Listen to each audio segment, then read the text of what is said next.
ایرانی supreme leader آیت اللہ خامنائی نے ایک ویڈیو پیغام جو ہے وہ کل جاری کیا ہے اور انہوں نے جنگ میں ایران کی فتح کا اعلان کیا ہے اور کہا ہے کہ امریکہ سے فتح پر ایرانی قوم کو مبارکباد پیش کرتا ہوں۔ امریکہ کو اس جنگ سے کوئی کامیابی حاصل نہیں ہوئی ہے۔ اسرائیل کی مکمل تباہی کے خدشے پر امریکہ جنگ میں شامل ہوا۔ امریکہ کو محسوس ہو گیا تھا کہ وہ شامل نہ ہوا تو اسرائیل تباہ ہو جائے گا۔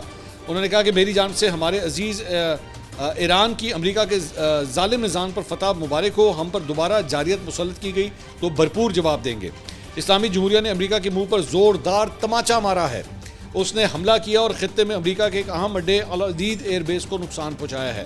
امریکہ نے براہ راست جنگ میں اس لیے شرکت کی کیونکہ اسے محسوس ہوا کہ اگر وہ ایسا نہ کرتا تو اسرائیلی نظام مکمل طور پر تباہ ہو جاتا۔ اس نے اس نظام کو بچانے کی کوشش میں جنگ میں قدم رکھا لیکن کچھ حاصل نہیں ہوا۔ امریکہ نے ایرانی قوم سے ہتھیار ڈالنے کا مطالبہ کیا تو ہم نے واضح کیا کہ سرنڈر کا سوال ہی پیدا نہیں ہوتا، بلکہ ہم نے دشمن کو منہ توڑ جواب دیا ہے۔